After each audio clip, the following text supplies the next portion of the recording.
Le sommeil est mon plus grand compétiteur. Équilibrer travail et vie personnelle est un mythe. Personne ne change le monde en travaillant 40 heures par semaine. Mon Dieu, mon Dieu, mon Dieu, peut-être qu'il est temps que les leaders de ce monde aillent faire un petit dodo, prennent une petite camomille. Alors les phrases que je viens de vous dire là, elles sont extraites des déclarations respectives de l'ex-CEO de Netflix qui se trouvait en compétition avec l'un de nos besoins naturels, celui de se reposer. Donc voilà, fin de la vanne, fin de la vanne. Indra Nooyi qui était ex-CEO de Pepsi Cola, et enfin notre cher et bien-aimé Elon Musk qui est clairement en train d'amorcer un changement de la face du monde, en tout cas il s'y emploie. Résistons bien sûr. Peut-être que s'il avait levé le pied, peut-être que nous n'en serions pas là. Voilà, peut-être que s'il s'était reposé, il aurait réalisé des choses. Bonjour à toutes et à tous, c'est Charles Brumeau, diététicien, ravi de vous retrouver pour cet épisode en longueur, un peu plus complémentaire de ma newsletter sur les liens entre capitalisme, néolibéralisme et hustle culture. Je vous mets le lien en description de ce post qui reste et restera en accès libre. C'est un vrai sujet de société qui n'est abordé par quasi aucun média mainstream, donc je me permets de faire ma part pour combler les angles morts parce qu'il y en a quelques-uns. Si vous avez écouté la mini-série, vous pouvez directement filer en fin d'épisode pour écouter le bonus puisque j'ai pas pu me retenir, Team Toujours Plus évidemment. Et puis voilà, pour celles et ceux qui aiment avoir des formats longs de 40, 45 minutes, 1 heure et qui courent en m'écoutant, voilà, vous avez cet épisode long. J'ai écouté vos doléances par rapport à la mini-série sur les protéines. Vous aimez bien du popcorn, mais aussi des plats mijotés. Donc là, il y en a pour tout le monde. Et puis voilà, si vous n'avez pas écouté la mini-série, bienvenue dans cet épisode. Bienvenue à Dans la poire, le podcast pour mieux manger, du cœur à l'assiette. Cette série, elle est née d'une envie, ou plutôt allez, je tente le mot, vibration. Je voulais comprendre pourquoi, même quand on sait quelque chose, on sait ce qu'il faudrait faire avec des gros guillemets pour bien manger, prendre soin de soi, prendre soin de sa santé avec des guillemets, mais pourquoi on n'y arrive pas toujours? Et pourquoi, tiens, en dépit de tout ce qu'on nous dit sur notre supposé manque de volonté, d'organisation, de discipline, de faiblesse même selon certains, pourquoi c'est pas forcément 100% de notre faute? Euphémisme. Cet épisode, je l'ai divisé en 5 sujets. On va parler de rythme, d'attention focale attentionnelle, de fatigue mentale, de moralisation, de l'alimentation, puis aussi de plaisir gustatif. Et puis à la fin, j'ai glissé un petit bonus avec...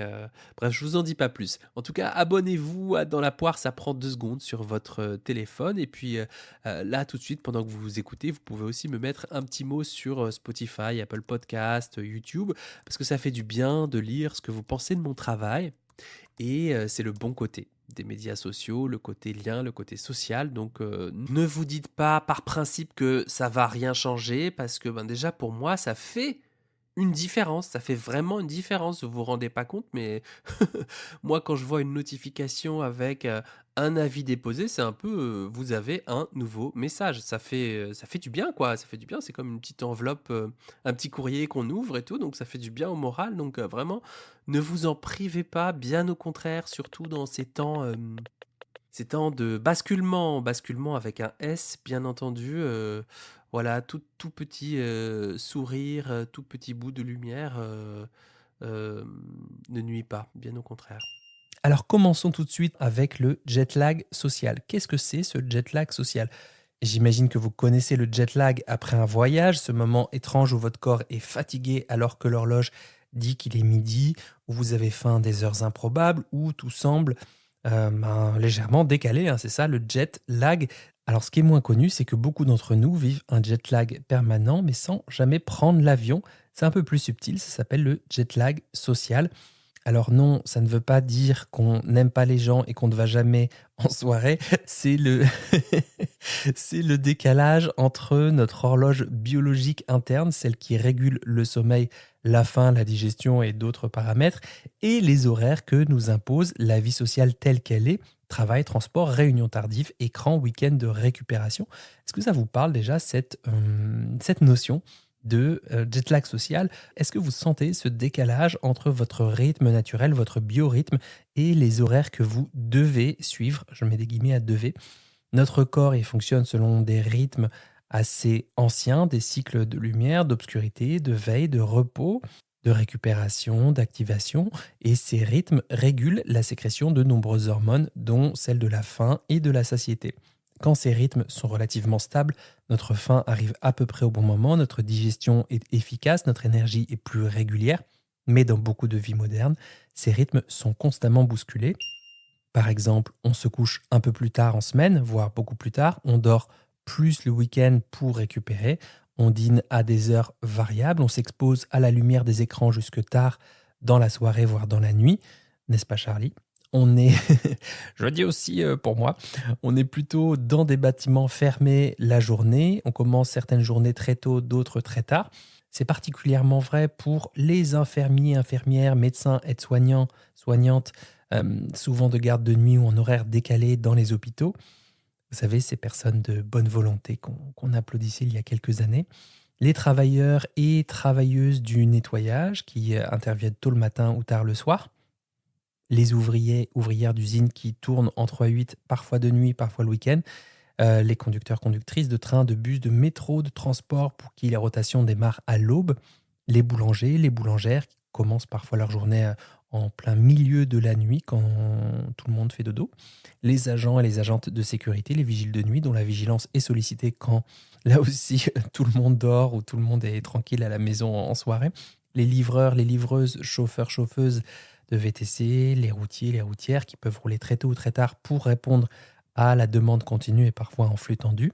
Les journalistes, notamment les journalistes qui ne sont pas en poste, les journalistes pigistes, mais aussi les journalistes qui sont en poste, n'est-ce pas Raphaël, mon ami Raphaël de France Info, les techniciens, techniciennes du spectacle ou les intermittents, les intermittentes du spectacle qui ont des horaires instables par nature, de par leur profession, selon les événements artistiques ou créatifs. Les personnes en hôtellerie, restauration, bien entendu, qui sont souvent en horaire en coupure, ce qu'on dit, ou en horaire tardif. Les mères célibataires ou les parents solo en général qui jonglent entre travail. Le care consacré aux enfants et à la maison, globalement, à les tâches domestiques qui sont souvent encore en 2026 dévolues aux femmes en majorité. Tout ça, quand on y réfléchit, ça commence à faire un petit peu de monde, mine de rien. Alors que disent les études? Les études montrent que ce décalage est associé à plusieurs phénomènes assez concrets. D'une part, une augmentation de l'appétit, notamment pour les aliments riches en graisse et en sucre, surtout des graisses monoinsaturées et aussi des graisses saturées dont je vous ai récemment parlé à propos des recommandations américaines, en tout cas du changement de cap pour 2025-2030. Je ne fais pas plus long, je vous ai fait un épisode de plus de 40 minutes très récemment. Une revue systématique publiée en 2023 a analysé plusieurs études sur le jet lag social et l'alimentation, donc ce décalage entre notre horloge interne et les horaires sociaux. Et elle rapporte que les personnes avec un jet lag social ont tendance à moins suivre des régimes alimentaires healthy, en tout cas sains, c'est ce qu'il dit dans l'étude, et à consommer plus d'aliments riches en sucre, en graisse totale de graisse, et en graisse saturée comparée à celles qui n'en présentent pas de décalage, sous-entendu. Cette même revue systématique, elle nuance quand même ses conclusions, donc elle dit qu'il y a un lien possible entre jet lag social et qualité de l'alimentation, mais souligne aussi la nécessité de mener d'autres études, des études longitudinales supplémentaires pour approfondir la compréhension de ce phénomène. Il y avait quand même une autre étude de 2022 qui était une revue exploratoire. Alors exploratoire, c'est assez facile à comprendre, c'est en gros un état des lieux de ce que la science sait à ce jour sur tel et tel point, et surtout de ce qu'elle ne sait pas encore tout à fait sur un sujet donné. Ça sert à formuler des hypothèses, identifier des tendances, faire le point sur ce qui existe, même si ce n'est pas encore homogène pour des conclusions fermes. Bref, cette revue exploratoire, elle a trouvé que la variabilité des horaires de sommeil, notamment les grandes différences entre jours de travail et jours libres, entre guillemets, est associée à une qualité de régime plus faible, globalement, avec une consommation moindre de fruits, légumes, céréales complètes ou fibres, et une plus grande propension à consommer des aliments riches en sucre ou en viande grasse chez les personnes avec un social jet lag un peu plus accentué. Ensuite, une satiété plus tardive, c'est-à-dire qu'on met plus de temps à se sentir rassasié. Je pense que là, l'étude, elle confond satiété et rassasiement, mais je pense qu'il Il s'agit plutôt de rassasiement. Donc on met plus de temps à se sentir rassasié. Ça, c'est la sensation alimentaire qui vous indique que stop ou encore pendant le repas. C'est différent de la satiété. Et enfin, une tendance à manger plus tard, plus vite et parfois même sans vraiment savoir pourquoi. Donc quand on a un jet lag social assez prononcé. Voilà le mot que je cherchais depuis une minute. Alors si on prend un exemple assez banal, quelqu'un qui travaille tard plusieurs soirs par semaine, il dîne vers 21h, 22h, ce qui était mon cas. Je travaillais tard ou je rentrais de la salle. Le matin, il se lève tôt avec peu de sommeil, ce qui est mon cas aussi. Le week-end, il dort beaucoup plus longtemps pour récupérer. Ça peut m'arriver aussi, dites donc. Résultat, le lundi matin, son corps est encore un peu réglé sur le rythme du week-end. La faim se décale, la faim arrive plus tard. Son énergie peut être instable s'il n'est pas habitué justement à ces variations-là. Et vers 10-11 heures, une envie de sucre ou de gras peut apparaître. Et ce scénario peut se répéter semaine après semaine. Je ne sais pas si vous avez remarqué ce type d'envie qui est un peu flou. C'est pas vraiment une faim, mais tiens, je mangerais bien quelque chose, et ce petit quelque chose, il ressemble plutôt à quelque chose qui est gras et sucré. Une sorte de réflexe, quoi. Dites-moi en commentaire de cet épisode si vous êtes sur telle et telle plateforme d'écoute, comme YouTube ou Spotify, ou même sur Instagram, ça me fera plaisir de discuter avec vous. Ce qui est frappant, c'est que ce phénomène, il touche souvent les personnes très investies professionnellement et bien sûr les professions que j'ai détaillées comme les travailleuses en horaire décalé, les soignants, les soignantes, les parents de jeunes enfants et toutes celles et ceux dont le temps est constamment fragmenté. Donc ça veut dire aussi, c'est pas forcément un problème individuel, c'est un effet secondaire de notre organisation collective du temps. Petite question, qui décide et maintient l'organisation collective du temps? Je vous le demande. Alors, qu'est-ce qu'on peut faire à son échelle sans tomber dans l'injonction à la discipline parfaite? Cette histoire de reprendre le contrôle. Alors, je vous propose déjà d'observer. Contrairement aux idées reçues, observer, c'est déjà agir. Regardez peut-être à quelle heure vous vous couchez en semaine, à quelle heure vous vous couchez le week-end, à quelle heure vous vous levez le week-end. Notez s'il y a un écart et si l'écart il dépasse 1 heure, si l'écart dépasse 2 heures. Observez aussi à quel moment de la journée la faim arrive réellement et à quel moment de la journée vous mangez par contrainte d'horaire plutôt que par besoin. Parfois, effectivement, je nuancerai un peu parce que la faim et l'envie, bon, c'est souvent assez intriqué, hein, c'est pas ou 100% faim ou 100% envie, mais bon, vous voyez ce que je veux dire, quoi. Quand vos signaux sont un petit peu plus digestifs que tiens, je mangerais bien un petit quelque chose. Ensuite, peut-être de réduire doucement les écarts, peut-être pas forcément de se coucher à heure fixe tous les jours. Je ne sais pas si c'est vraiment réaliste, ça. En tout cas, on y arrive peut-être une semaine ou deux, mais sur l'année, je ne suis pas sûr que ça soit très réaliste. Ce truc un peu de métronome. Et bon, dites-moi si vous avez des tips infaillibles sur la question. Peut-être d'éviter des différences trop brutales entre semaine et week-end. Ou aussi, je le dis souvent à mes patients et patientes, de s'exposer un peu plus tôt à la lumière naturelle le matin, la lumière du jour, qui est une bonne manière de se resynchroniser sur nos rythmes biologiques. Pour ma part, je n'ai pas de consultation le matin, donc je suis assez libre de m'organiser comme je veux en matinée. Comme je veux, je le mets vraiment avec des gros guillemets parce que vu le boulot qu'il y a à faire et dans tout ce que je me mets en termes de, de projets, de trucs bien faits, tout ça. Moi, je commence souvent ma journée par un bon café et hop, direct devant l'ordi. En tout cas, ça, c'est le réflexe. Mais bon, je commence à me soigner. Je fais une petite incartade perso. Je commence à me soigner. Ça fait 1 mois et demi, voire 2 mois que je marche davantage en journée et le matin. Ça veut aussi dire que j'ai rogné du temps passé sur les réseaux sociaux et voilà, à faire plein de stories, à faire 5, 6, 7 vidéos par semaine. C'est ce que je faisais avant le burn-out, ou c'est probablement ce qui m'a mené au burn-out. Donc j'ai remplacé ce temps de production de contenu. Je dois produire 2 à 3 fois moins aujourd'hui, mais je marche 2 à 3 fois plus et ça me fait du bien. Donc je pense persister. Alors, si votre faim est déroutante, si vos envies vous surprennent, si votre énergie fluctue sans logique apparente, c'est pas forcément que votre corps fonctionne mal. Il est peut-être en train de s'adapter à un rythme de vie qui lui est devenu hostile. Allez, je ne vais pas dire le mot toxique, mais hostile. On passe beaucoup de temps à analyser ce que nous mangeons et c'est important de le faire jusqu'à un certain point, mais peu de temps à interroger les rythmes dans lesquels nous vivons et surtout à les remettre en question. Alors dans un instant, je vais vous parler de ce qui peut se passer quand notre attention est éparpillée jusqu'au contenu de nos assiettes, de nos choix alimentaires. Imaginez un déjeuner un peu classique, ordinateur encore ouvert, téléphone peut-être pas très loin, à portée de pain. Très beau lapsus, je le laisse, j'ai besoin de tartines le matin. Téléphone à portée de main, je disais donc. Peut-être une vidéo YouTube ou un podcast en fond, juste voilà, un petit fond sonore à côté de vous. Peut-être même une to-do list mentale qui tourne en boucle dans votre tête sur ce qu'il faudrait faire, ce que vous devriez faire pour optimiser votre temps. Ce que les chercheurs appellent la fragmentation attentionnelle, c'est cette incapacité à rester concentré sur une seule chose à la fois. Et dans le cas du repas, ce qui nous intéresse ici, eh bien, ça peut perturber notre rapport à la satiété, également au plaisir sensoriel et également sur nos choix alimentaires. Alors, qu'est-ce qui se passe quand on mange sans attention, avec un peu moins d'attention que d'habitude? Des études expérimentales ont montré que manger devant un écran en répondant à des messages ou en scrollant sur son téléphone augmente la quantité de nourriture consommée, diminue la sensation de satiété, même si je pense qu'ils veulent parler de rassasiement encore une fois, efface presque le souvenir du goût ou de la texture des aliments et oriente davantage vers des aliments plutôt gras et plutôt ultra transformés. En 2023, une étude menée par Gonçalves et consorts a montré que l'utilisation d'un smartphone pendant un encas pouvait augmenter l'apport calorique d'environ 15% par rapport aux conditions sans distraction. En fait, ils avaient même fait un comparo entre deux types de distractions, le fait de scroller sur son smartphone, sur son téléphone, et le fait de lire.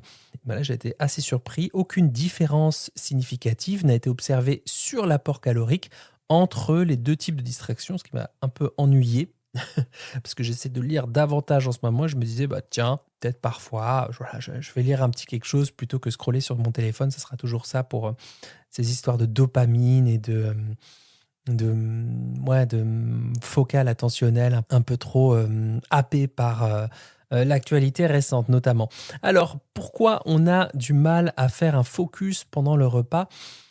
C'est vrai que dans une culture qui valorise plutôt l'efficacité, la réactivité, l'adaptabilité permanente, l'optimisation, manger peut être relégué au rang d'une tâche peut-être pas subalterne, mais secondaire, à caser entre deux réunions, à combiner avec autre chose, quoi. Manger pour manger, c'est pas forcément euh, super bien encouragé, quoi. Et c'est à ce moment-là que le système du néolibéralisme, pour voir la définition du néolibéralisme, je vous renvoie à ma newsletter, il ne vole pas seulement notre temps, il est un peu une sorte de voleur, de cambrioleur de notre attention, et il peut nous déposséder de l'expérience du repas, en tout cas ce à quoi pourrait ressembler le repas si on était à ce qu'on faisait, si on était pleinement à ce qu'on faisait. Voilà.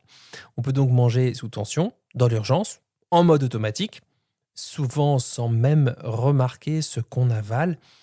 Et quand on est un peu plus distrait, distraite, les fonctions de régulation sensorielle ou le fait d'être connecté à ce qui se passe à l'intérieur de son corps, ce qu'on appelle l'interoception, ces fonctions-là sont court-circuitées. On peut manger plus, on peut manger moins bien et être aussi moins satisfait. Vous savez, je vous parle souvent de la satisfaction gustative. Et à force de répéter ce schéma, le cerveau désapprend à écouter ces signaux internes, ce qui peut conduire à des comportements alimentaires désordonnés, grignotage, suralimentation, perte de repères, etc. Là aussi, il y a des inégalités sociales et économiques. Certaines professions n'offrent aucune pause claire ou aucun espace pour manger dans le calme. Deuxième lapsus. J'avais une patiente qui bossait en supermarché, qui n'avait que 20 minutes, tout compris, pour quitter son poste, faire réchauffer sa nourriture et retourner à son poste. C'est pas beaucoup, 20 minutes pour faire tout ça. Il y a le fait d'être parent aussi qui peut peut-être venir rallonger une to-do list mentale ou physique sur les temps de repas, voire mettre la pression pour être vraiment dans les repas. Citons aussi les environnements qui valorisent l'hyperdisponibilité, le fait de répondre vite, de rester connecté, d'être multitâche, d'être très adaptatif. Alors comment on résiste? Je vais pas vous mentir, j'ai pas forcément de baguette magique pour effacer la pression socio-professionnelle, mais peut-être que j'ai des pistes d'expérimentation. Vous me direz ce que vous en pensez. Pour ma part, ça fait à peu près 8 mois que j'ai coupé mes notifications WhatsApp toute la journée et a fortiori le temps des repas. Et même si ça m'a fait bizarre au début, j'avais l'impression de ne plus avoir de messages du tout, ça m'a vraiment fait du bien, y compris pendant les repas. Je me suis senti moins parasité. Ouais, c'est ça. J'avais des notifications, même en mode silence. J'avais les vibrations, je les avais sur ma montre pour pouvoir être super réactif pour soit mes patients, soit mes amis. Et je trouvais ça, à la fin, c'était insupportable en fait pour moi d'avoir toutes ces notifications, voilà, toutes les 2 minutes, quoi. C'était pas possible. Donc, en tout cas, personnellement, ça m'a fait du bien de couper toutes les notifs WhatsApp. Ça a aussi un effet collatéral sur les repas, sur le côté, ouais, plus de calme pendant les repas. Ensuite, peut-être observer s'il y a une différence un jour sur deux, si vous avez la possibilité, si vous prenez vos repas peut-être tout seul ou toute seule, un jour sur deux, entre un repas pris avec une distraction, ce que vous avez peut-être l'habitude de faire, je ne sais pas, et un repas pris plutôt dans le calme. Peut-être j'aimerais aussi apporter une nuance sur nos différentes distractions. Distinguer le flux du fragmenté. Le fragmenté, c'est tout ce qui est haché. Le scroll, les notifs, le zapping, le multitâche actif. En revanche, une distraction fluide comme de la musique ou un podcast narratif qui ne demande pas d'interaction ni de décision de votre part, ni de rebondissement haletant un peu stressant, c'est peut-être un peu moins invasif. Personnellement, je prends souvent mes repas en musique ou en podcast en fond sonore parce que le silence complet me génère de l'anxiété quand je suis tout seul. Donc peut-être essayez d'observer ça et puis n'hésitez pas à adapter. Dans le prochain épisode, on parlera de fatigue mentale quand trop de décisions tuent la décision. J'allais dire l'indécision. Je crois que je suis fatigué. Stop les lapsus, il faut que j'aille me coucher. Et donc, on va voir comment cette fatigue mentale peut nous pousser à choisir des solutions parfois un peu simples, voire simplistes.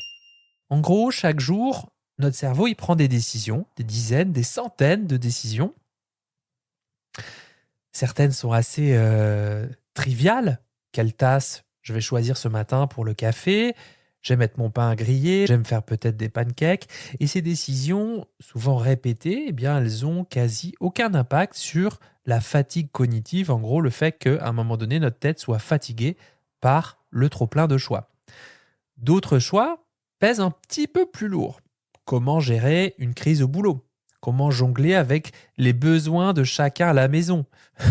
J'ai envie même de dire les goûts de chacun. Question de société. Ou la gestion des courses. Imaginez les 19h, vous avez travaillé non-stop, vous avez pris 20 micro-décisions complexes, gérer les enfants, gérer un parent ou essayer de se gérer soi-même dans le monde dans lequel on vit, ce qui n'est pas une sinécure.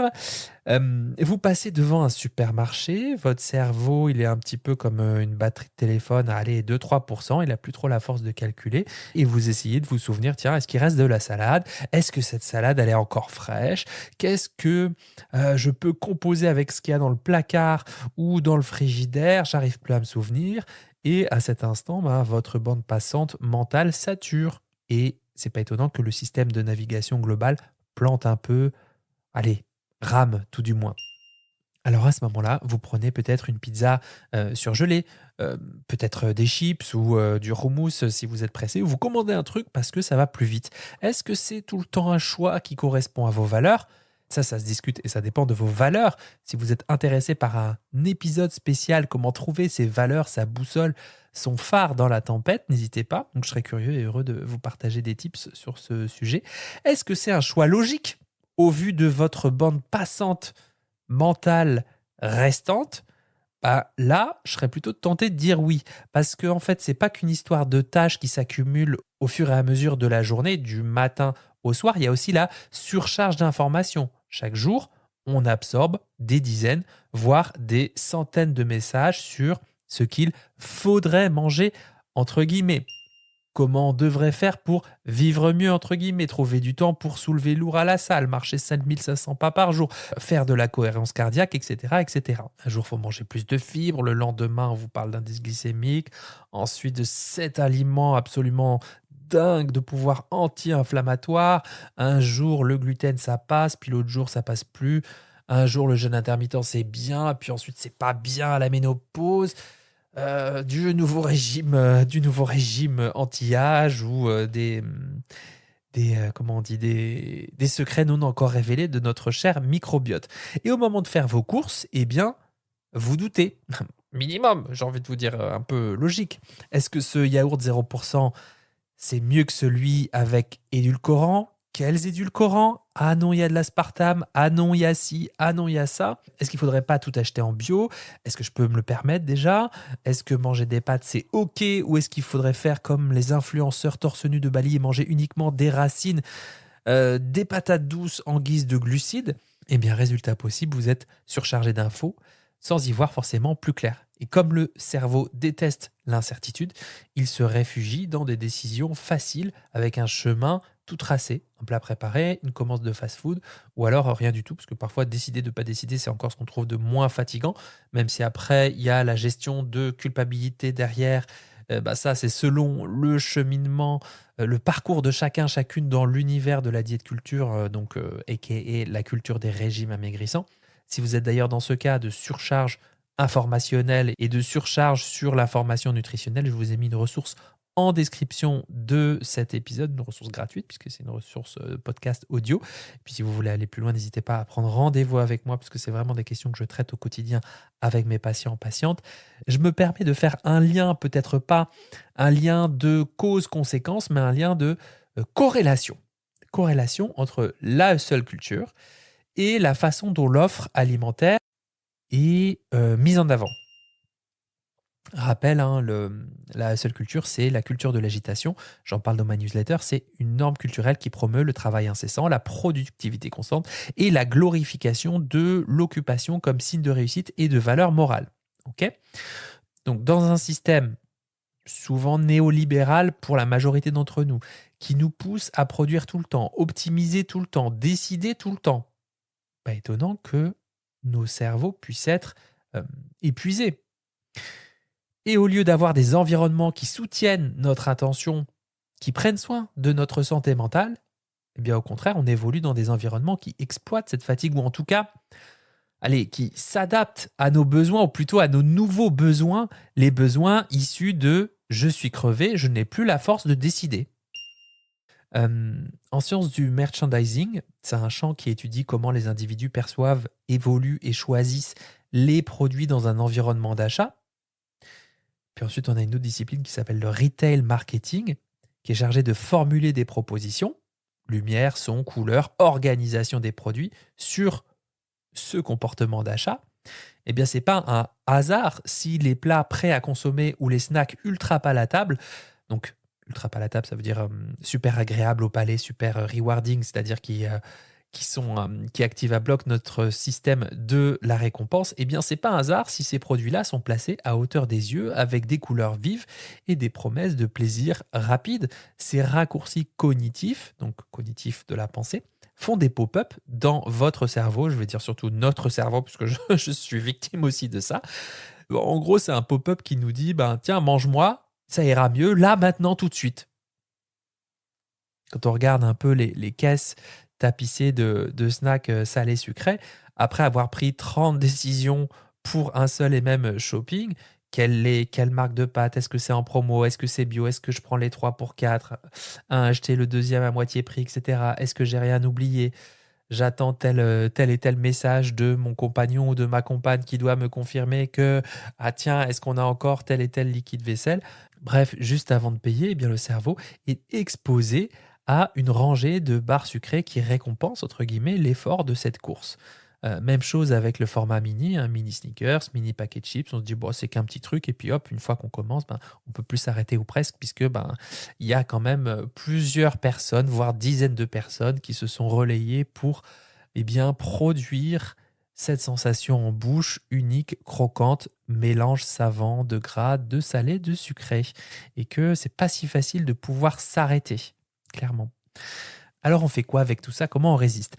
Déjà, peut-être ce qu'on peut accepter ou à défaut observer, que, je ne sais pas si vous venez d'écouter un peu ma voix, mais ce que je viens de dire plutôt, on peut être d'accord quand même que tout ne se règle pas avec cette fameuse volonté, cette fameuse discipline de faire.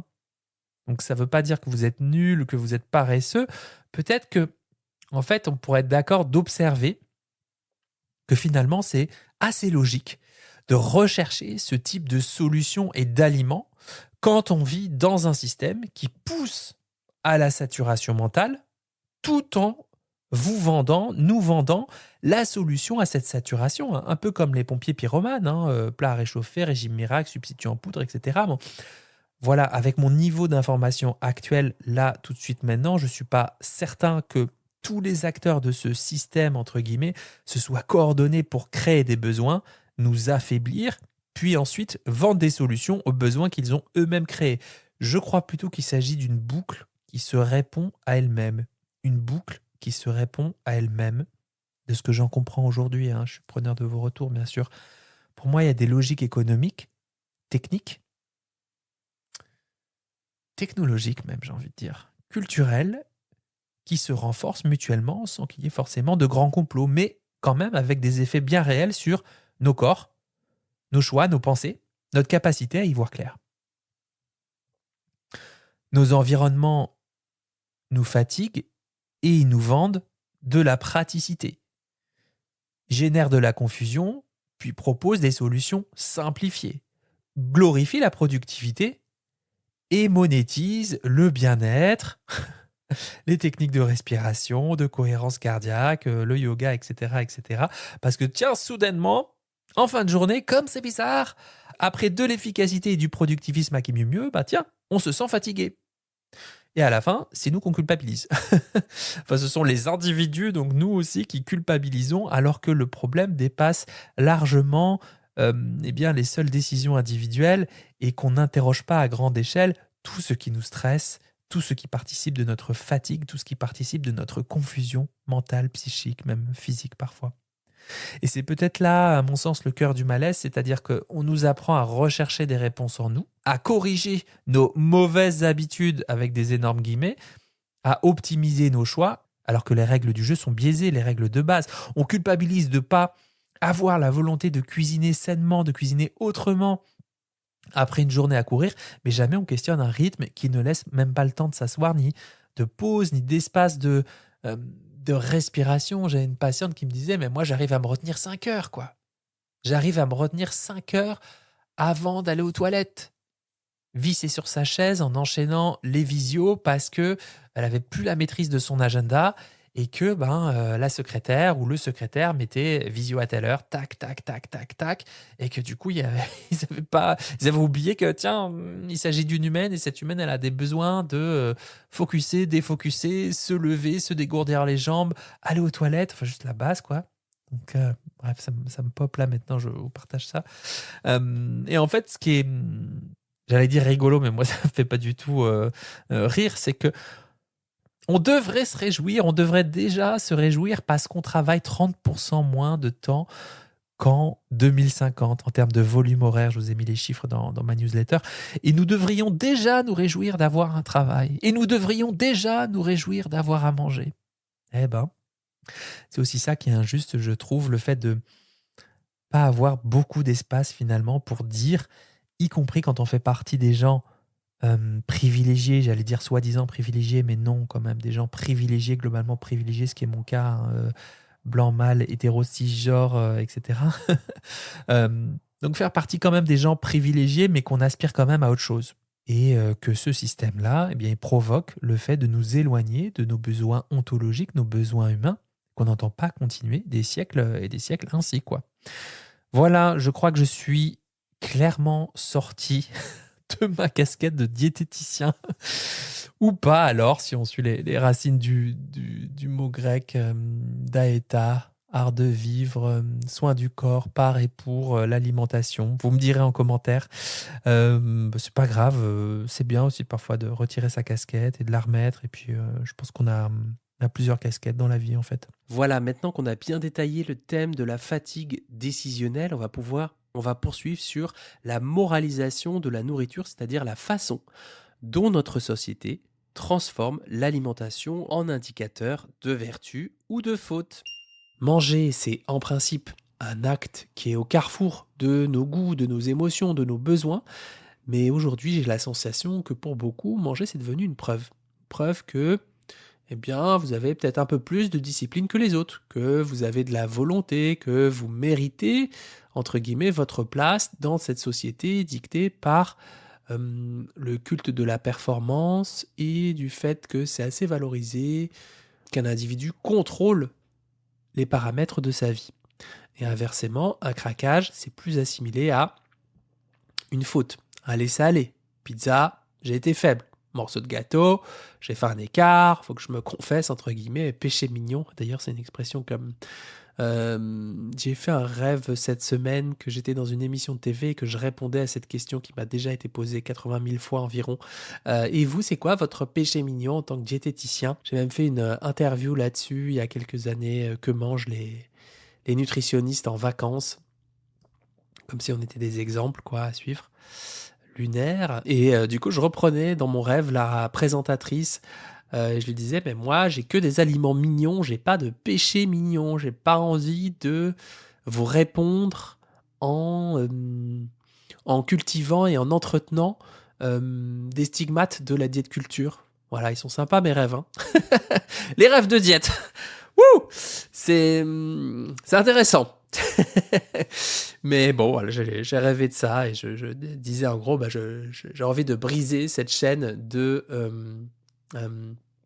voilà, briser cette chaîne d'entretenir cette diète culture en accolant les termes péché et mignon. Bref, ces logiques sont assez répandues dans les publicités. Hein. Je ne sais plus quelle était cette pub qui disait la petite faiblesse qui vous perdra. Les applications, les magazines. Je vais le rechercher sur la petite faiblesse qui vous perdra, c'est drôle. Je crois que c'est Nestlé, non? Montblanc? Non? Mikado, non? Oui, Mikado. Non? Oui, c'est ça. Mikado, la petite faiblesse qui vous perdra. Amazing.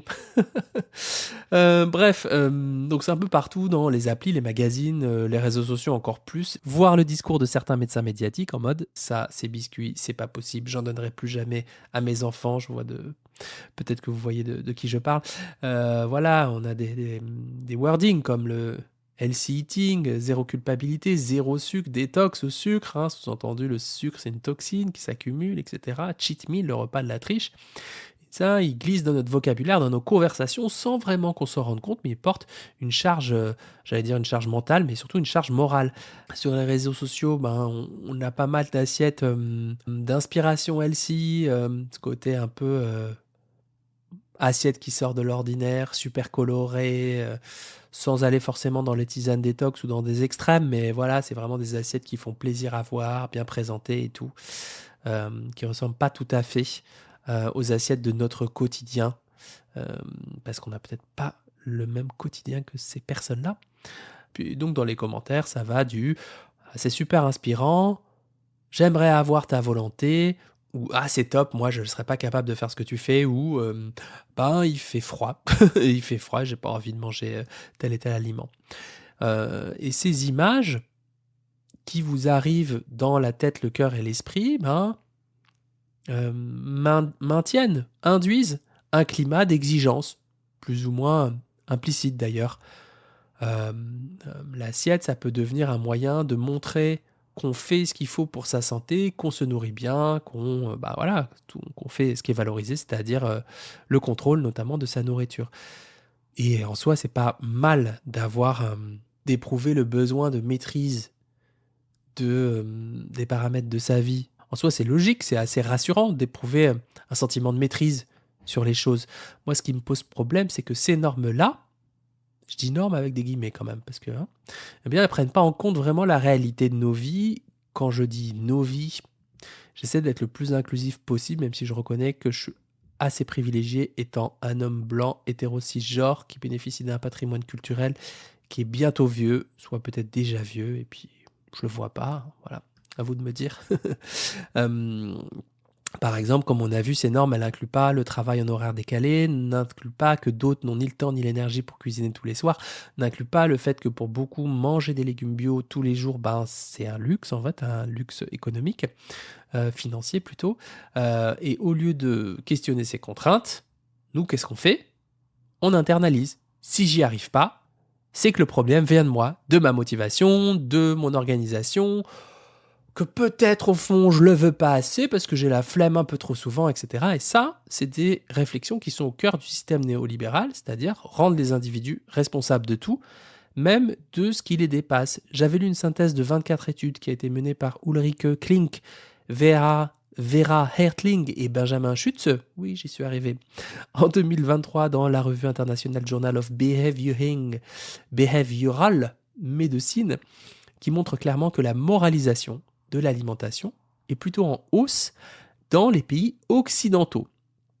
En gros, cette revue-là, elle a exploré comment des adultes en pays en haut revenu comprennent ce que signifie bien manger. Quelles idées se font du bien manger?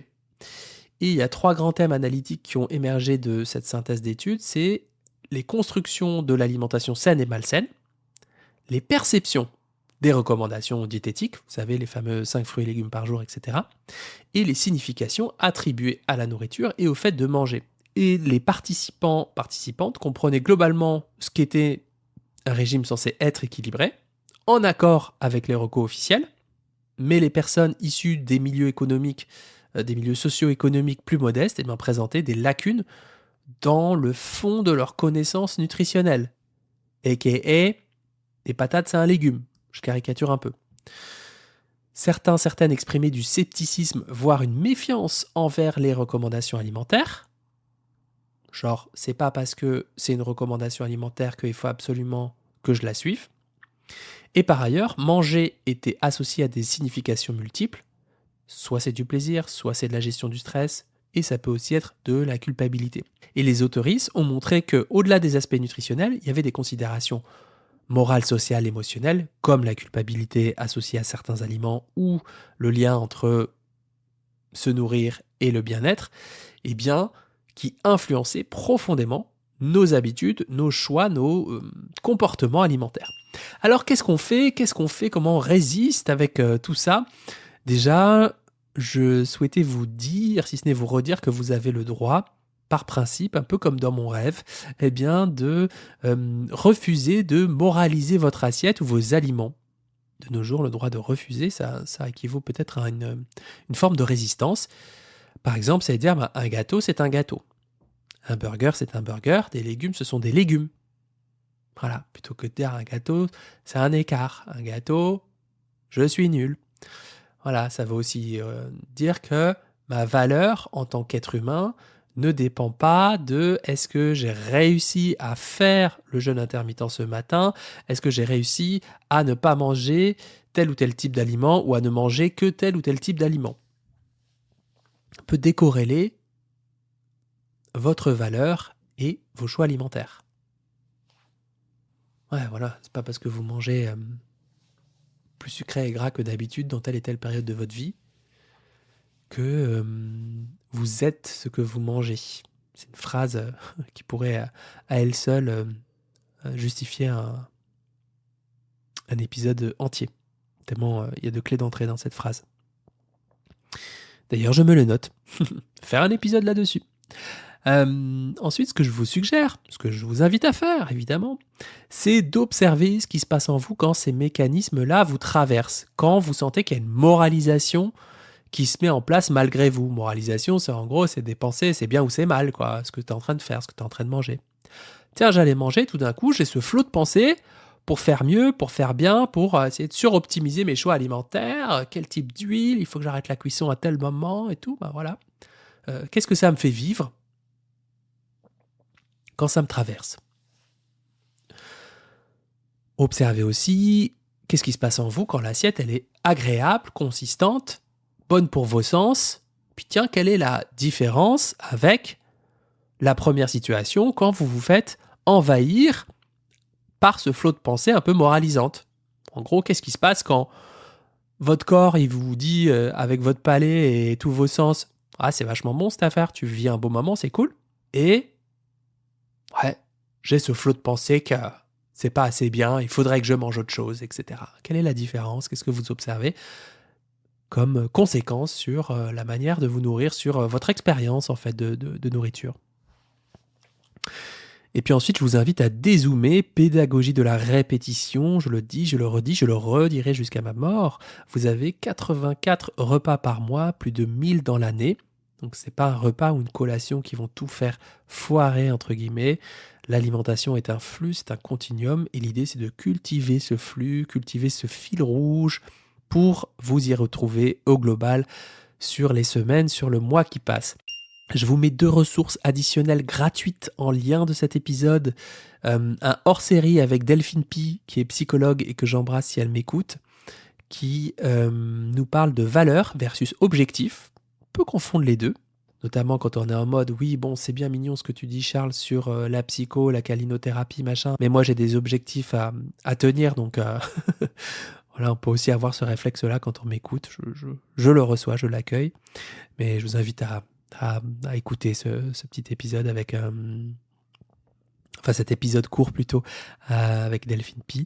Et puis un autre épisode sur comment sortir du contrôle alimentaire, en gros quand il y a du surcontrôle, et retrouver le plaisir de manger, parce que justement, avec cette moralisation de l'alimentation, eh bien, ça vient impacter pas seulement ce qu'on pense de la nourriture, mais impacter le plaisir. On est tranquillement en train de manger, on essaie de prendre du plaisir, c'est dans la bouche, c'est agréable, il y a des mélanges de textures, il y a de la chaleur, de la douceur, différentes nuances, il y a de la rétro-olfaction qui essaie de se mettre en place en mode « Ah, tu vas passer un bon moment, quoi ».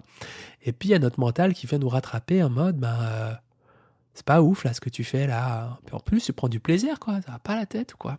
Je vais poursuivre avec le 5e et dernier sujet, paramètre, avec la question du plaisir gustatif. Et qu'est-ce qui fait que notre plaisir pour le plaisir, eh ben, ça n'intéresse pas beaucoup le capitalisme. C'est peu de choses de le dire. Donc, plaisir de manger. Peut-être même qu'à cette évocation du mot plaisir, vous avez des images, des histoires, des sons qui peuvent vous venir en tête, des associations d'idées.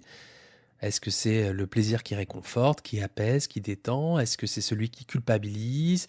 Le plaisir planifié, le plaisir autorisé, le plaisir redouté, celui duquel on se méfie?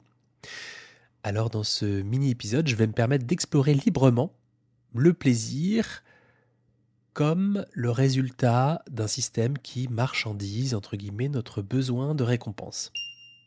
Alors, dans notre modèle économique et culturel actuel, peut-être que les choses vont changer, soyons fous, ce que certains appellent la hustle culture, cette culture de l'agitation constante, eh bien, le plaisir peut être perçu comme une pause suspecte. Voilà, j'en ai déjà parlé dans les autres épisodes, mais en gros, ce qui compte, c'est produire, performer, optimiser. Prendre une pause en milieu d'après-midi pendant les horaires de boulot pour faire autre chose que fumer une cigarette, des choses toutes simples comme dézoomer, regarder au loin, marcher, aller aux toilettes, respirer, passer un coup de fil, c'est pas super bien vu. Parfois c'est même pas permis alors que ça pourrait servir les intérêts de l'entreprise, CF, salarié plus productif. Bref, passons. Si on prend un exemple un petit peu plus contextuel, un peu plus précis, une personne qui passe la journée à enchaîner les mails, les réunions, les deadlines. Je viens de me rendre compte que deadline, ligne morte, c'est pas ouf comme terme. Bref, elle compose avec son équipe, avec ses intervenants, avec les personnes qu'elle croise dans son cadre professionnel. Et toutes les personnes qu'elle croise ne sont pas de très bonne humeur, n'ont pas forcément toujours le sourire aux lèvres. Elle fait peut-être attention à ce qu'elle dit, peut-être qu'il y a des enjeux importants dans certaines de visio, de réunions. Elle n'a peut-être pas le temps de détendre ses jambes ni son mental, et peut-être qu'elle essuie quelques remarques de sa N+1, sa N+2, qui lui dit que bon, voilà, allez, son arrêt maladie, c'était quand même bien long et qu'il faut se remettre au boulot comme avant maintenant, hein. Peut-être qu'elle a passé la journée le ventre rentré, les épaules serrées, la mâchoire tendue, et le corps a attendu toute la journée un signal de relâchement.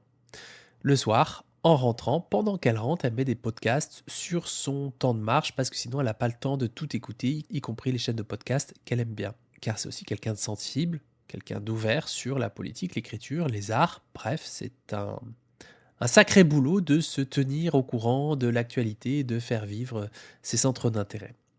Alors le soir, qu'est-ce qui se passe? En tout cas, qu'est-ce qui a le plus de chances ou de risques de se passer? Eh bien, la décompensation.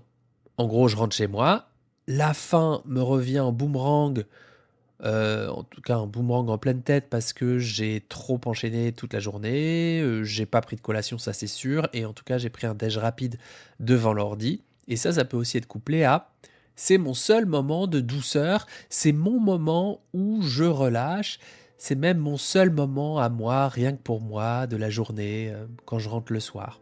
Parfois aussi j'ai des patientes qui me disent, ben voilà, une fois que j'ai couché les enfants, ben, c'est aussi ce moment à moi qui m'appartient, quoi. Là, j'ai le sentiment de vivre pour moi. Ça me fait penser à l'expression dans un livre de Mona Chollet, Un endroit à soi. Je crois que c'était en 2015, si mes souvenirs sont bons. Commence à dater. Chez soi, une odyssée de l'espace domestique. C'est un livre dans lequel elle montre, donc Mona Chollet, pardon, journaliste, essayiste, un livre dans lequel elle montre combien dans notre époque obsédée par l'efficacité, la mobilisation permanente, la mobilisation de nos ressources, eh bien prendre le temps pour soi, pour exister, rêver, respirer, se reposer est perçu comme suspect, voire inutile, alors que c'est précisément ce qui nous permet de recharger nos forces et de nous reconnecter à nos désirs profonds.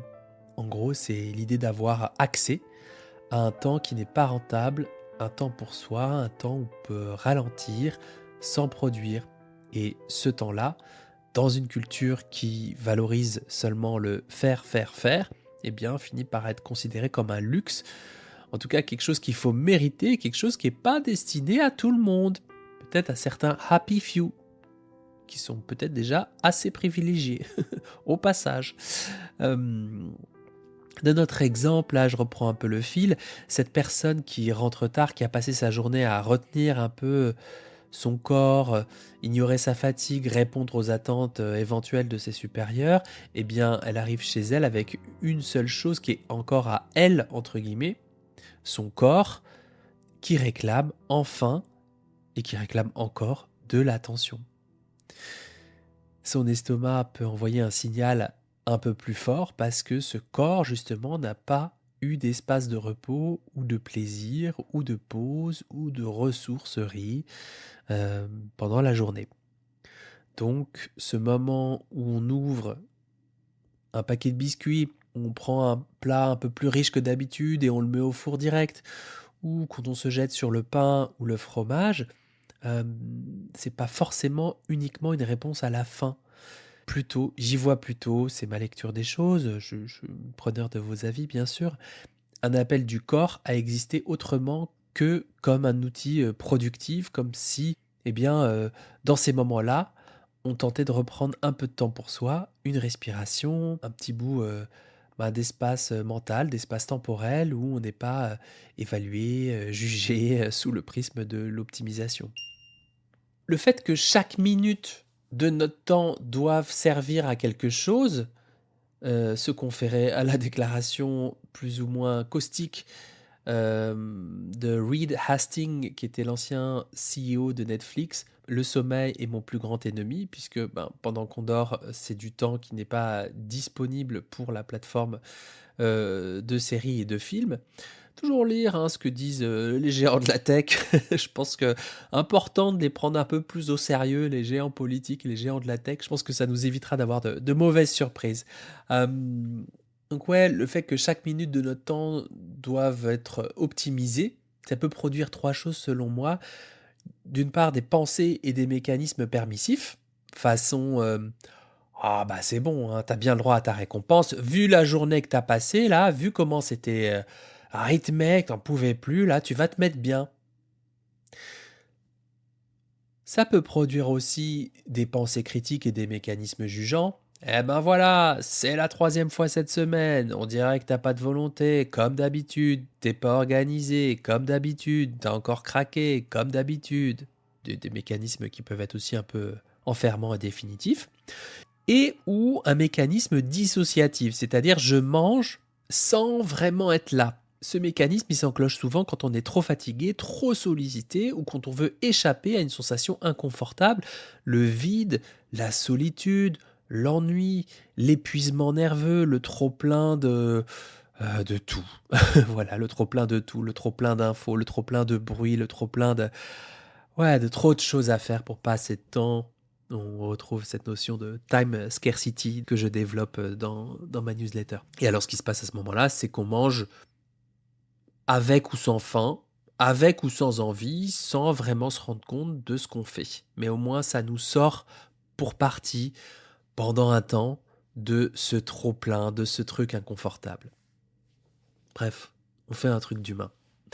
Mais dans les 3 cas, on reste quand même enfermé dans une logique individuelle où la nourriture devient le symptôme, et encore une fois, on ne remet pas en question, en cause, le système dans lequel on vit. Donc note pour plus tard, non, note pour tout de suite. On note pour tout de suite, oui, on est là. La prochaine fois que ces mécanismes s'invitent dans votre quotidien, eh bien, c'est un truc d'humain qui vit dans cette société-là. Voilà. Ça fait partie de notre humanité commune, en tout cas celles et ceux qui vivent dans ce type de société aujourd'hui. Eh bien, sachez que ces moments de décompression, ces fringales du soir qui nous semblent, ou qu'on interprète comme étant faibles, comme étant des actes non maîtrisés, sont peut-être, je dis bien peut-être, des tentatives de réparation. Peut-être des réponses bricolées, certes dans l'urgence, mais finalement assez humaines, en réaction à une pression systémique, voire systématique, qui ne nous laisse plus beaucoup de marge, nous, les humains, avec un petit cœur qui bat. Je fais le lien, un petit pas de côté, une fois n'est pas coutume, bien entendu, avec ma pratique clinique. Je retrouve souvent le pattern suivant. Moi, la journée, ça va, mais c'est le soir que ça se gâte. Or, quand on décortique vraiment avec attention et intention le fil de la journée, le fil rouge, voilà combien de temps la personne a pris pour le déjeuner, si elle a bien dormi, si elle est en SPM ou pas, si elle a trouvé du temps pour faire un truc de souriant, de bon, de doux, d'agréable pour elle, si elle a pu respirer quelques minutes, se lever de sa chaise pour se dégourdir, se divertir, eh bien on remarque ensemble que non, en fait c'est bien la journée qui était bien compressée et qui a servi de terreau fertile pour que le soir, ça dérape, ça se gâte, pour reprendre ces termes. Et en fait, le pire dans tout ça, c'est que lorsqu'on en parle ensemble en consultation, mes patientes et patients trouvent ça normal. Ils me disent, bah ouais Charles, c'est une journée de travail, hein, qu'est-ce que vous croyez que c'est comme ça que ça se passe la vraie vie? Et moi je leur dis que c'est souvent quelque chose de logique, mais c'est pas pour autant que c'est normal. Voilà, j'aimerais vous inviter à faire la différence entre c'est logique que ça se passe et c'est pas pour autant normal. Voilà. En fait, c'est aussi ça le mauvais management, les cadences, l'idéologie, faire mieux avec moins, notamment pour les soignants, soignantes, les enseignants, enseignantes, les agriculteuristes, je vais bien y arriver à dire ce mot. Ce genre de pratique-là, au service d'une idéologie, ça génère du stress, des tensions, des préoccupations, de l'inquiétude, de l'anxiété, de l'incertitude et le sentiment de ne pas voir le bout du tunnel. Donc c'est assez logique, encore une fois, je remets ce mot ça me semble assez logique, ouais, que en réponse à cela, le plus rapide, quand on a peu de bande passante, parce que la bande passante a été clairement utilisée toute la journée, voire usée, brûlés. Eh bien, ce sont les aliments riches en calories, denses en calories, plus gras, plus salés, plus sucrés que la moyenne des aliments, qui apportent réconfort et récompense immédiatement. Vous avez parcouru une analyse croisée de la cohorte Nutrinet Santé, celle de 2009-2013.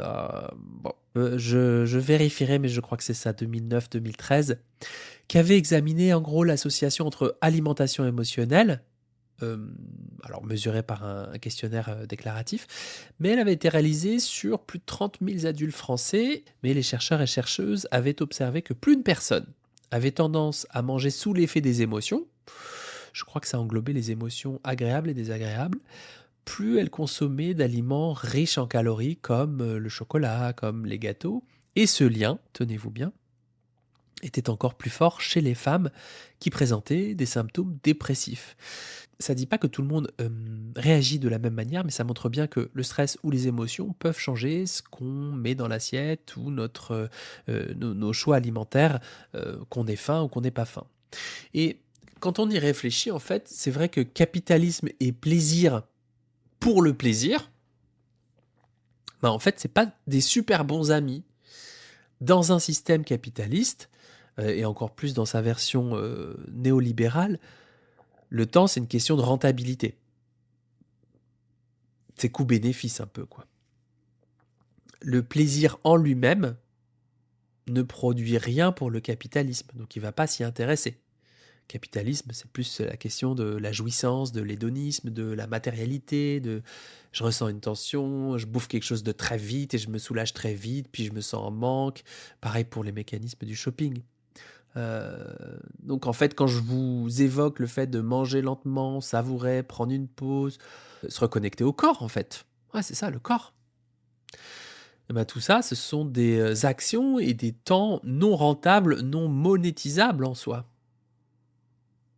Et puis, je crois que c'était dans le 2e ou 3e épisode de cette mini-série, hein, le plaisir éloigne du contrôle. Or, le capitalisme, il a besoin de corps un peu gérables, dociles, fonctionnels, prévisibles, alors que le plaisir, lui, par nature, c'est quelque chose de euh, fluctuant, subjectif, indocile, imprévisible. Quand je dis capitalisme, c'est vrai que je me fais la réflexion en le disant plusieurs fois. Là, c'est vrai que ça peut sembler un peu flou. J'aurais dû commencer par là, mais bon, on fait ce qu'on peut. Je parle des systèmes de production et de travail, c'est-à-dire la mesure du temps en productivité. Je parle de la quantification de soi.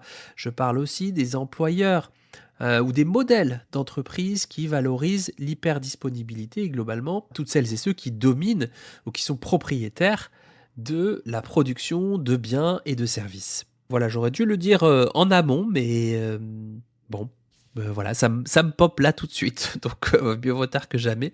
Peut-être à retenir de cet épisode, le capitalisme contemporain ne supprime pas le plaisir, mais, et c'est peut-être ma lecture des choses, hein, encore une fois, je suis preneur de vos retours, il le délègue à des objets marchands.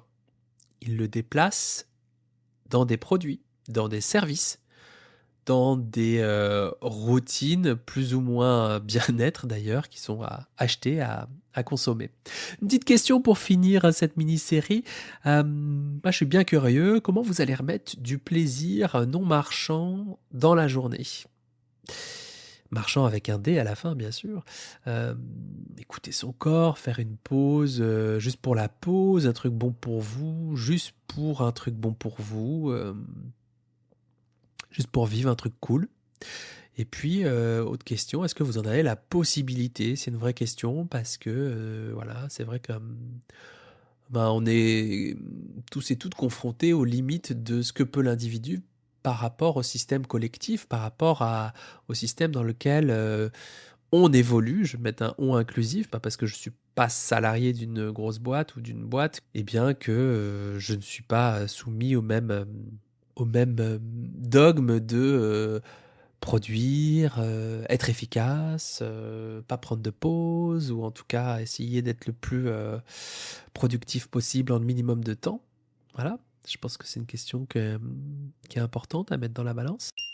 Voilà, je vous ai mijoté un petit bonus. Je n'ai pas pu m'empêcher quand j'ai mis bout à bout les épisodes. En fait, j'ai découvert un mot ce matin, puis ça a fait résonance avec ce que j'étais en train de partager. Le mot népaïsme. On peut le dire aussi neupaïsme. Qu'est-ce que c'est qu'encore que ce nouveau mot en isme ? Je pense que quand Les confrères de CNews et autres apologistes du travail des autres vont tomber sur ce mot en isme. Ils vont vous dire que c'est la fin d'une époque, c'est la fin du siècle, c'est le mal du siècle. Ça va être mais la nouvelle bête noire en même temps. Peut-être comme ça, les musulmans auront un petit peu de repos. Bref, le neupaïsme ou népaïsme, moi, je trouve ça plus joli, népaïsme.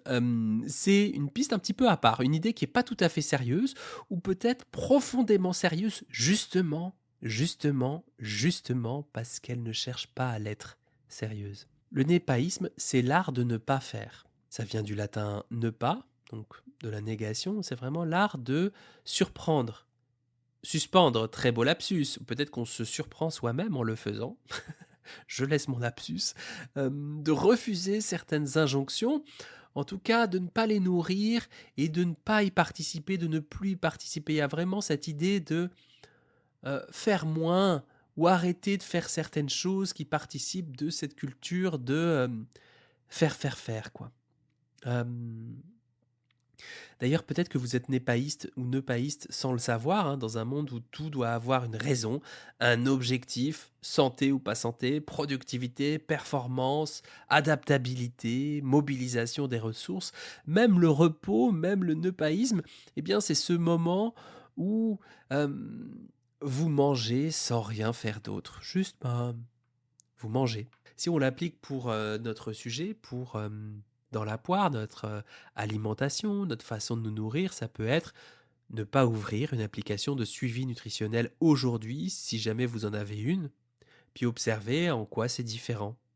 Ça peut vouloir dire aussi ne pas lire l'article de plus, voire de trop, sur les 7 super aliments pour vivre jusqu'à 120 ans, validés selon la science ou selon les nutritionnistes, ou tout autre article qui nous dit qu'il faut absolument manger les féculents avant telle et telle heure.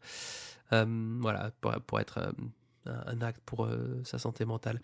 Se faire une tartine sans se demander si le pain, sans chercher à analyser, c'est plutôt ça, sans chercher à valider le fait que le pain soit riche en fibres, riche en protéines, qu'il ait telle et telle composante. Se faire une tartine pour faire une tartine et puis basta. Il y a une forme de moins et de simple. J'ai l'impression que ça a l'air d'être une posture de retrait choisie face à une logique qui cherche à transformer chaque moment de notre vie et chaque expérience de notre vie en ressources exploitables, en ressources pour la quête du meilleur. Encore une fois, hein, c'est très bien d'avoir du pain riche en protéines et en fibres, c'est pas ça que je dis. Si ça fait du sens pour vous, même de façon quotidienne et régulière, il n'y a aucun sujet là-dessus. C'est plus pour les personnes qui cherchent des moyens de résister à cette culture et cette injonction de toujours vouloir optimiser, surcontrôler les paramètres tels que la santé, l'alimentation, le sommeil, le stress. Très bien de vouloir s'ajuster, de vouloir faire un point sur là où on est dans notre vie, bien sûr, bien entendu. Mais c'est plus quand ça coince et que la dynamique est plutôt systémique plutôt qu'individuelle. En fait, c'est ça que voilà, je voulais vous dire. Je mettrai peut-être 2-3 ressources si j'en trouve d'ici là sur cette histoire de neupaïsme, si vous voulez approfondir les choses. Mais peut-être que vous pouvez tester ce week-end, cette semaine, un petit geste ou une attitude un peu neupaïste. Ça peut être un repas tranquille, juste un repas tranquille. Ça peut être une pause sans arrière-pensée de productivisme ou sans chercher à ce qu'elle soit efficace, absolument bien vécue. Vous savez, comme on peut vite glisser du côté utilitariste, des outils de développement personnel ou des outils de bien-être comme la cohérence cardiaque, comme la pleine conscience, comme le fait de fermer les yeux, de se centrer sur soi, comme le fait de porter son attention sur les sensations alimentaires dans le but de manger moins. Bon, ben voilà, ça peut être aussi peut-être virer le côté utilitariste et puis juste, ben tiens, voilà, je fais une pause, peu importe quoi, et puis je fais une pause pour faire une pause et je fais une marche sans forcément compter les pas ou faire 100, 150 calories. Et ça, je me le note pour moi parce que j'ai trop tendance à compter mes pas et à les valider chaque jour pour voilà, ces fameuses petites to-do list qu'on a dans les applications. Ou tout simplement, bien, un plaisir ou un moment pour vous, par vous, qui n'a d'autre vocation que de vous procurer une sensation agréable pour vous et ou vos proches. N'oublions pas le lien, n'oublions pas le collectif. Voilà, c'est la fin de cet épisode. J'espère qu'il vous a plu et qu'il vous a aidé à cheminer d'une manière ou d'une autre. Si ce n'est pas le cas, peut-être que vous pouvez aussi le partager à l'un de vos proches, peut-être qui est toujours un peu en mode yaka faucon, ou moi je mise sur ma volonté, et quand je mise pas sur ma volonté, je mise sur la discipline. Voilà, peut-être que ça en fera cheminer certains ou pas. En tout cas, ça vous donnera un motif à discuter, hein. L'idée, c'est pas forcément d'être d'accord avec tout ce que je dis, tout ce que j'ai démontré. C'est toujours de toute façon intéressant d'avoir vos retours. Je les lis avec attention, et c'est un mot entre les deux. J'ai dit intention, attention, mais les deux iraient très bien. Je les lis avec curiosité et ouverture parce que ça m'aide souvent à gagner en nuances. Parfois, c'est 2-3 jours, 2-3 semaines après le podcast. J'ai certains de vos messages privés ou sur les plateformes d'écoute qui me disent « Ah ben voilà, ça a pris du temps, mais en fait, ce que vous avez dit il y a X semaines, ça a fait sens pour tel et tel contexte et tout dans ma vie. » Donc vraiment, n'hésitez pas à venir m'en parler sur les réseaux sociaux. C'est toujours précieux, ce lien qu'on a. Voilà, c'est l'heure de vous quitter. N'oubliez pas de vous abonner à Dans la Poire, de mettre un avis sur votre plateforme d'écoute habituelle. Je vous rappelle que ça fait chaud au cœur et que ça fait vraiment une différence. Quant à moi, je vous dis à très très très très vite, mais alors vraiment vite, pour un nouvel épisode de Dans la Poire.